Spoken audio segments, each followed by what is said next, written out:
Bonsoir, très heureux de vous retrouver pour une nouvelle semaine d'information locale sur TV 78. Bienvenue dans ce journal. Voici les titres de ce lundi 24 février.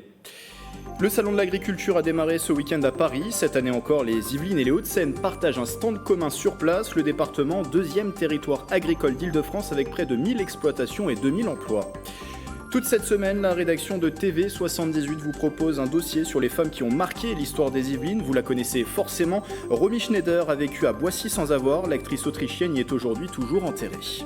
Enfin, la page dédiée aux élections municipales au Claye-sous-Bois. Elle porte une candidature citoyenne et sans étiquette. Stéphanie Jamin est la tête de liste d'Énergie Positive qui prône l'écologie et la solidarité. Et puis à suivre aussi dans cette édition, ce qu'il faut retenir des résultats sportifs dans le département.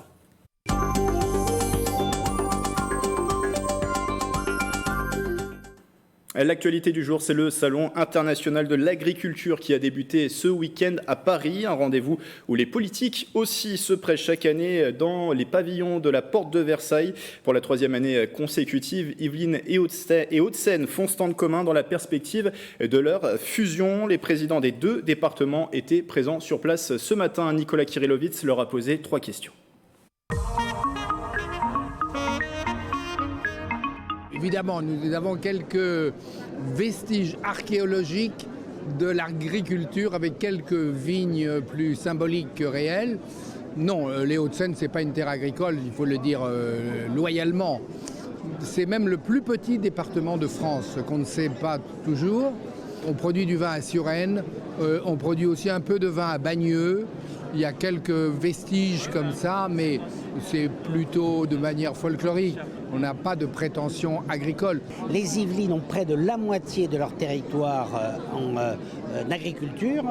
Et si vous comptez la forêt, car la forêt yvelinoise est très importante, et c'est une ressource naturelle qui aura de plus en plus d'importance à l'avenir, puisque nous comptons développer la construction par le bois et l'énergie par le bois, eh bien plus des 2/3 du département des Yvelines sont des espaces naturels. Donc c'est non seulement un art de vivre, une qualité de vie, mais c'est aussi une dimension économique considérable. Ça représente des milliers d'emplois, donc c'est important. Mais c'est surtout, imaginons, si nous n'avions pas les agriculteurs, si nous n'avions pas les exploitants de forêt, nous serions obligés, nous, puissance publique, d'entretenir ces espaces. Donc ça nous coûterait des sommes folles. Nous avons la chance d'avoir à la fois des activités économiques créatrices de richesse, mais aussi ces activités économiques créatrices de richesse sont des activités d'intérêt général, puisqu'elles nous permettent de bénéficier de paysages admirables. Se promener dans les Yvelines le week-end après une dure semaine de travail, qu'est-ce qu'il y a de mieux ? Ce sont des marchés potentiels considérables, puisqu'il y a autant d'élèves scolarisés dans les collèges du département des Hauts-de-Seine que des Yvelines, et nous avons l'ambition de développer les circuits courts. Les circuits courts, c'est-à-dire la production de légumes, la production de viande sur les territoires où ils sont consommés. Et comme dans les Hauts-de-Seine, ils ne peuvent pas produire puisqu'il n'y a pas d'espace agricole, ils sont tout à fait disposés à consommer les produits des agriculteurs yvelinois. Et j'ajouterais que nous avons aussi sur nos territoires, et en particulier dans les Hauts-de-Seine, des entreprises qui ont des restaurants d'entreprises qui vont se convertir aussi à ces circuits courts. Donc il y a là la possibilité d'accompagner la mutation inéluctable de l'agriculture francilienne, qui était très exportatrice de céréales autrefois, qui essaye de le rester, mais qui a de grandes difficultés face à la concurrence internationale, en particulier de l'Ukraine et de l'Argentine, et donc trouver des débouchés à proximité, c'est à la fois pour le consommateur un gage de qualité et pour l'agriculteur un gage de revenus, un accord gagnant-gagnant en quelque sorte. Ça nous permet d'avoir des produits frais, des produits même sur commande, adaptés à nos besoins, à notre demande. Et donc il y a une profonde complémentarité. Nous avons plutôt des entreprises d'agroalimentaire dans les Hauts-de-Seine, mais nous n'avons pas de production agricole naturellement. Et nous sommes malheureux dans les Hauts-de-Seine d'être si urbanisés. d'être si dense. Et quand on va dans les Yvelines, on a, grâce aux relations que nous avons, le sentiment aussi d'être chez nous. Et c'est un autre univers. Vous savez, malheureusement, depuis qu'on est dans des territoires si denses où on ne plante plus grand-chose, on en est à l'agriculture urbaine, c'est-à-dire qu'on plante des arbres sur les toits. Vous voyez à quelle folie on en arrive. C'est Paris qui nous a évidemment contaminés avec cette folie. Dans les Yvelines, nous avons totalement sacralisé les terres agricoles et en particulier nous avons donc créé un organisme qui s'appelle Biodif et cet organisme Biodif consiste à compenser chaque fois qu'il y a un projet urbanistique en créant de nouveaux espaces agricoles. Donc non seulement nous ne voulons pas les consommer, mais nous voulons en réouvrir. Et c'est un travail qui est complètement contemporain. Cette idée selon laquelle la terre agricole est quelque chose d'infini, c'est une idée du passé. Aujourd'hui, nous savons que la rareté de nos ressources doit être infiniment préservée et on s'inscrit totalement dans cette dynamique. Et l'émission 7-8 Société sera cette semaine consacrée à ce salon de l'agriculture. Améliorer la réussite dans les quartiers prioritaires, la réussite scolaire dans les quartiers prioritaires, l'objectif des cités éducatives, un dispositif dont fait partie Trappes, est lancé par le gouvernement. Les ministres de l'Éducation nationale et de la ville ont annoncé une enveloppe de 100 millions d'euros pour les 80 territoires labellisés comme tels. Ce budget doit permettre de financer des actions concrètes sur le temps scolaire, mais aussi périscolaire et extrascolaire, qui impliquent donc les acteurs éducatifs, associatifs, culturels, sportifs et économiques. Le but est d'accompagner chaque jeune depuis la petite enfance jusqu'à l'insertion professionnelle. Ouvrons à présent notre dossier de la rédaction qui va nous accompagner toute cette semaine. TV78 vous fait découvrir le parcours de femmes qui ont marqué l'histoire des Yvelines. Coup de projecteur ce soir sur Romy Schneider qui a vécu dans le département. Elle y est aujourd'hui toujours enterrée. C'est ici que son destin va basculer avec la mort de son fils à Saint-Germain-en-Laye. Le récit de Mickaël Elmidoro. Qui a ordonné cette extravagance? C'est moi. Colonel, veuillez dire au comte Andrassy que je l'ai choisi comme cavalier. À vos ordres, Majesté. Son visage a marqué l'histoire du cinéma pendant plus de 3 décennies. L'Autrichienne Romy Schneider, née en 1938 à Vienne, a tourné dans des dizaines de films. L'important, c'est d'aimer, La piscine ou encore la trilogie Sissi, autant de classiques qui lui ont valu une reconnaissance internationale et des récompenses, dont 2 Césars. Vincent Mirabel, spécialiste cinéma, se souvient. D'abord, elle était formidablement photogénique. Il n'y a pas un film où Romy Schneider ne soit pas belle. Et puis le deuxième atout qu'elle avait, c'était son extraordinaire professionnalisme. Elle était capable, avec son visage, d'éprouver énormément de sentiments et d'être à la fois une femme ordinaire ou bien extraordinaire dans des situations extraordinaires. Elle était émouvante et même bouleversante. En dehors des plateaux, Romy Schneider fascine également le public. Son couple avec Alain Delon de 1958 à 1963 fut l'un des plus médiatiques et mythiques de l'histoire du cinéma. Alain Delon et Romy Schneider étaient surnommés les fiancés de l'Europe.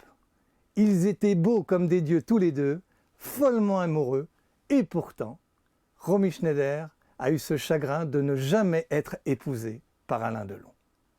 Après avoir vécu à Hollywood ou encore à Paris, c'est en 1981 que la route de Romy Schneider croise celle du département des Yvelines. L'actrice y achète une maison de campagne.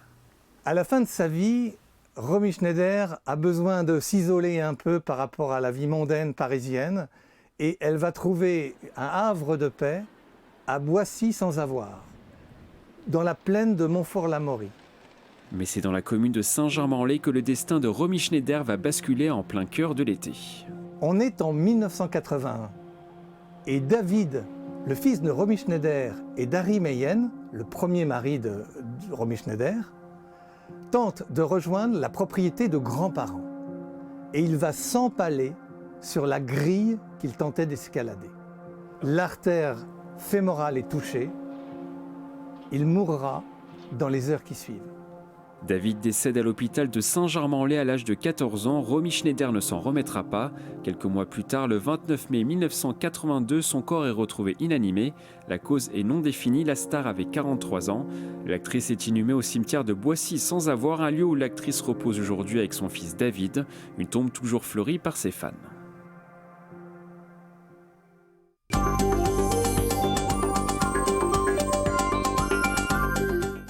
Ce qu'il faut retenir des résultats sportifs du week-end dans le département avec Mickaël Elmidoro. Bonsoir. Bonsoir Grégory. Journaliste sport de la rédaction de TV 78. On démarre une fois n'est pas coutume par un résumé de match avec du football, Mickaël.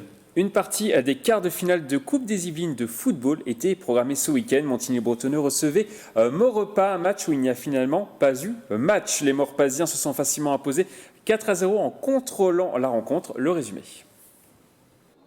Montigny-le-Bretonneux Maurepas, c'était l'une des affiches de ces quarts de finale de Coupe des Yvelines.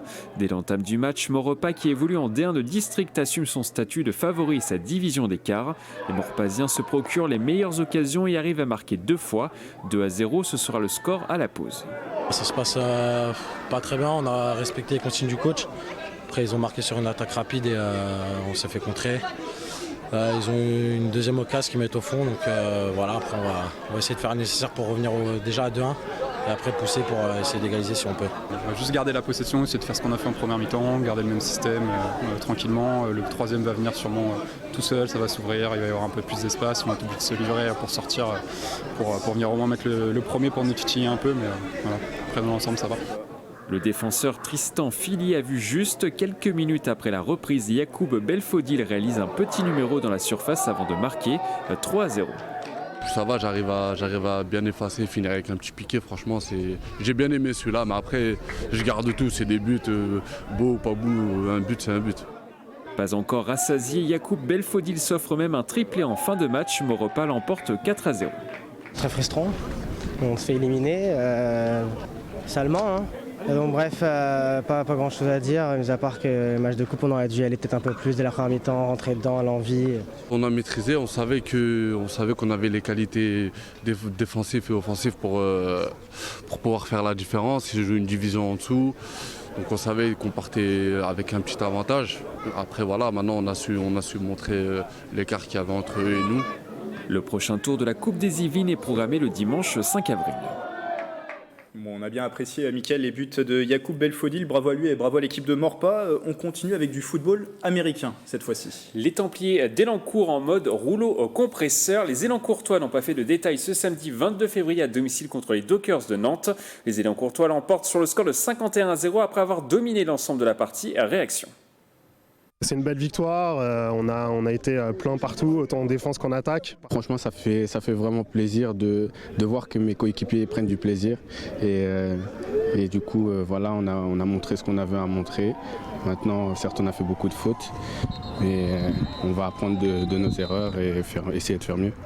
Au classement, les Templiers d'Elancourt se replacent. Cette troisième victoire en 4 matchs leur permet d'occuper la deuxième place de leur poule derrière les Léopards de Rouen. Les playoffs de fin de saison sont donc accessibles ainsi qu'une montée en première division. C'est un de nos objectifs, maintenant on en est encore loin.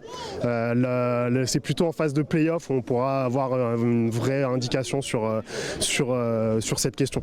Mais ça reste un de nos objectifs, maintenant c'est une marche qui est très très haute. On a encore beaucoup de travail et pas mal de matchs, mais on va pousser en fait au plus loin pour atteindre cet objectif. Prochain match pour les Templiers d'Elancourt le 1er mars prochain sur le terrain des Diables Rouges de Villepinte. En attendant, les Élancourtois peuvent savourer, Grégory. Allez, un dernier résultat avec du rugby. Dans le championnat de Fédéral 2, Plaisir s'est incliné 38-13 sur le terrain de Beauvais ce week-end, l'une des meilleures équipes de la poule. Au classement, les Plaisirois sont toujours à la limite de la zone de relégation avec 1 point d'avance sur Orléans. Merci Mickaël. La suite de l'actualité sportive yvelinoise à retrouver dans votre émission le 7-8 Sport, c'est après ce journal. Et puisqu'on parle de sport, les clubs du département avaient rendez-vous hier dimanche dans un restaurant de Guyancourt, un moment autour d'une pizza partagée pour se faire connaître et aussi rapprocher les différentes disciplines, football américain, badminton ou encore judo parmi les associations présentes. En tout, une quinzaine de clubs yvelinois a participé à ce rendez-vous organisé par Sport Event 78. Les propos recueillis par vous, Mickaël Elmidoro. On va donc présenter un petit peu tout le monde, succinctement. Chacun va présenter ses activités et les différents événements à venir. Ça permet de faire du lien, de sortir de chez soi et de montrer que malgré qu'on a eu un cancer du sein ou autre cancer, on peut faire des activités et prouver que le sport est une activité très importante dans la maladie. Ça permet simplement de faire des contacts dans un premier temps et puis d'exposer des idées qui pourraient, je pense, plaire à d'autres associations, se faire connaître et puis, comme j'ai entendu, pourquoi pas travailler dans l'avenir, quoi.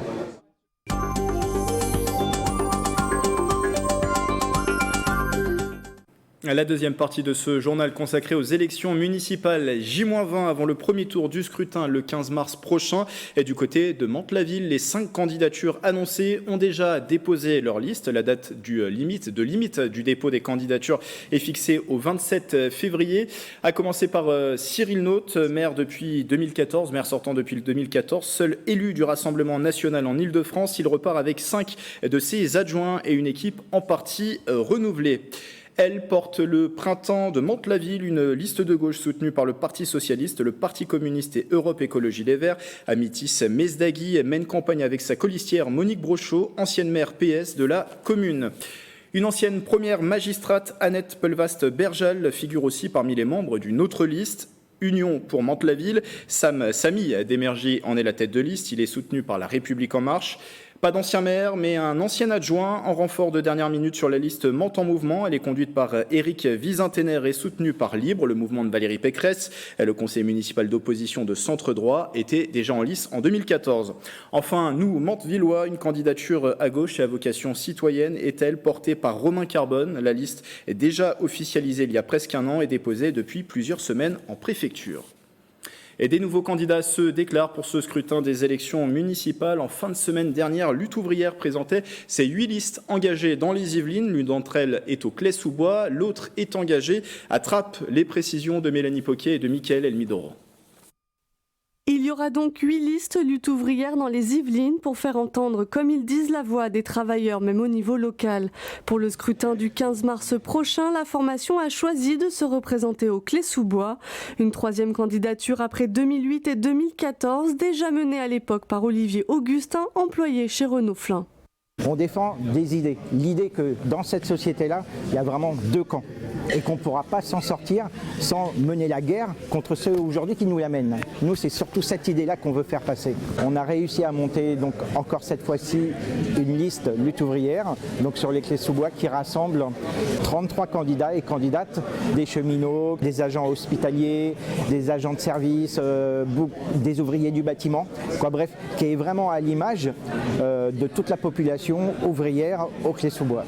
Lutte ouvrière également représentée à Trappes. La liste sera menée par Patrick Planck, ouvrier de maintenance à la SNCF. Autour de lui, des cheminots, du personnel de santé ou encore des agents de nettoyage. Cette ville, elle est intéressante parce que effectivement, c'est une ville ouvrière avec une longue histoire de lutte, quand même, qui a appartenu longtemps au PC, mais en tout cas avec plus de 3000 cheminots qui habitaient dans cette ville il y a quelques années encore. Du coup, ça marque réellement les esprits. Et quand on parle aujourd'hui de recréer un parti de travailleurs, un parti ouvrier qui organiserait les choses dans les quartiers, qui organiserait les choses dans la ville, et dans les plus anciens, il y a une petite étoile. 6 autres candidats ont déposé leur liste dans les Yvelines, à Poissy, Conflans-Sainte-Honorine, Aubergenville, Carrière-sous-Poissy, Mantes-la-Jolie et Aumureau. 5 candidats en tout au Claye-sous-Bois. Il y a également Stéphanie Jamin. Bonsoir. Bonsoir. Vous êtes la tête de liste d'énergie positive, une démarche citoyenne et sans étiquette. Vous êtes claysienne depuis plus de 30 ans. Dans la vie, vous êtes responsable administrative et financière impliquée dans le milieu associatif local. Pourquoi vous lancez cette fois-ci dans une démarche politique ? Alors, du coup, on se lance avec une équipe dans cette démarche des municipales pour le mois de mars prochain, puisqu'on a senti depuis quelque temps que les Claye avaient besoin d'un nouveau dynamisme, d'un rajeunissement de l'équipe municipale. Donc, nous avons souhaité proposer une liste citoyenne, soutenue par aucun parti politique, pour proposer un regard nouveau aux Claysiens. Donc citoyenne, ça veut dire que c'est composé de personnes qui ne sont pas engagées dans le conseil municipal d'Éclès-sous-Bois? Effectivement, donc on est aussi parti du constat que les 3 listes, enfin la 4e liste n'était pas encore sortie, mais que les 3 listes en présence permettaient de reconstituer la totalité, hormis 2 personnes il me semble, du conseil municipal actuel. Donc on a voulu proposer quelque chose de différent. Il y avait aussi cette interrogation sur Madame Frémont et Monsieur Guiguen qui ont tout voté pendant 14 ans ensemble et qui maintenant ne s'entendaient plus. Donc en fait, on s'est dit que les Clétiens méritaient mieux qu'une guerre et une liste citoyenne était importante pour les municipales. On précise juste, vous parlez de listes qui sont également engagées, qui sont conduites par 2 actuels adjoints de la commune des Clés-sous-Bois. Les Clés-sous-Bois où la maire sortante, Véronique Cottier-Millard, ne se représentera pas. Elle est élue depuis 2001 à la tête de la commune. Quel regard vous portez sur l'action portée par Véronique Cottier-Millard à la tête des Clés-sous-Bois? Alors effectivement, je trouve que son bilan, il y a des très belles choses qui ont pu être faites. Enfin, tout n'est pas négatif au Clés-sous-Bois, sinon je n'y serais pas restée. Parce que j'y suis revenue quand j'ai voulu fonder ma famille, donc clairement je n'y serais pas restée si tout ne me plaisait pas. Néanmoins, en termes de bilan, on est assez mitigé et on a un peu du mal à comprendre quel est le bilan de Madame Véronique Cottier-Millard, hormis le manque de transparence sur la communication, sur les différents projets. Également sur l'engagement de la dernière campagne, où, pour revenir sur le centre de loisirs des Bruyères, où campagne avait été faite jusqu'en mai 2014, où on nous avait parlé de ce centre de loisirs des Bruyères qui devait être rénové. Et puis finalement, on apprend en mai 2015 que tout est arrêté. On nous annonce aussi qu'on a besoin de ce budget pour rénover les écoles. Donc moi, ça me pose la question de la promesse qui a été faite et de l'absence de la respecter. Et aussi sur la gestion, puisque en un an, on nous annonce que toutes les écoles doivent être faites. Donc comment a-t-on pu ne pas anticiper à ce point la réfection de toutes les écoles? Donc je suis assez mitigée sur le débat de Madame Cottier-Millard et vraiment un manque de communication, de transparence et un problème aussi sur tout ce qui est programme immobilier qui a marqué beaucoup ces dernières années. Alors votre campagne, Stéphanie Jamin, tourne autour de valeurs d'écologie, de solidarité. Justement, l'écologie qui est l'un des axes prioritaires de votre programme. Vous souhaitez porter un réel développement durable au Clés-sous-Bois. Quelles sont les propositions que vous avez en la matière sur cette question? Oui, alors le développement durable, c'est quelque chose qui est très important puisqu'on est quand même dans un climat d'urgence climatique et environnementale. Donc on a envie de proposer des vraies mesures, notamment sur la végétalisation des espaces, qui permettent de désimperméabiliser les sols, et ça c'est très important, surtout quand on sait que ces dernières années, il y a beaucoup de choses qui ont été, beaucoup d'arbres qui ont été supprimés, beaucoup d'espaces qui ont été bétonnés. Donc on veut travailler là-dessus. On veut également travailler sur les audits énergétiques de tous les bâtiments publics, parce qu'il y a pas mal d'investissements qui ont été faits sur ces dernières années, mais est-ce qu'il n'y a pas de la déperdition d'énergie? Donc il y a ça. Et également tout ce qui est sur les mobilités douces. Les pistes cyclables au Clay, on les compte. Elles ne sont pas entretenues. Et puis encore une fois, il y a des investissements qui sont faits par exemple sur l'avenue Jean Jaurès. Non pas l'avenue Jean Jaurès, mais sur l'avenue Jules Ferry, pardon.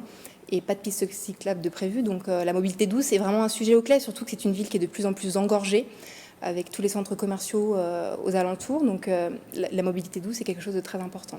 Alors, autre sujet que vous souhaitez porter, c'est plus de transparence, une démocratie locale plus transparente, tenir par exemple 9 conseils municipaux par an et instaurer un temps d'échange entre les Clétiens et les élus au début de ces séances. Pourquoi vouloir aller dans ce sens? Alors, je pense qu'il est important de redonner confiance aux Clétiens, parce que depuis quelques années, comme je vous disais, il y a vraiment un manque de transparence et de communication. Les Clétiens ont besoin d'une équipe municipale qui soit à leur écoute, qui puisse répondre à leurs questions, qui soit présente à leur côté, et c'est surtout qu'on les écoute. Donc c'est pour ça qu'on est une liste citoyenne et attentive, parce qu'on veut faire attention à nos concitoyens, donc on veut vraiment travailler là-dessus. Il y a toute cette partie conseil municipal, mais il y a aussi sur travailler avec la minorité, enfin minorité municipale, en leur confiant la présidence d'une commission d'appel d'offres. Donc on veut travailler sur ce sujet.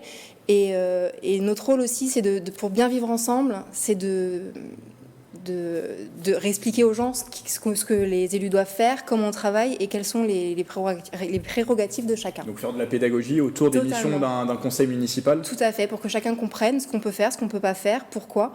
et vraiment ce souci de transparence et de pédagogie qui permettra un mieux vivre ensemble et un meilleur respect de chacun. Et c'est seulement échanger ou c'est aussi leur donner peut-être la part à certaines décisions? On voit la démocratie participative être l'un des thèmes aussi de cette campagne des municipales. Comment vous voyez les choses? Alors effectivement, on a envie d'ouvrir les commissions à des clésiens. Les modalités sont encore à définir, mais on a envie de leur ouvrir des commissions, notamment les commissions des affaires scolaires où on pourrait peut-être intégrer les parents d'élèves de manière plus systématique. Également les animateurs des centres de loisirs qui ont leur mot à dire sur les projets. Et puis toutes les personnes qui ont envie de participer peuvent venir aux commissions. Il y a ce côté-là. Et également un budget participatif avec des projets pour l'intérêt général où les clésiens pourront décider, ce sera voté encore après, mais de participer au développement de leur ville.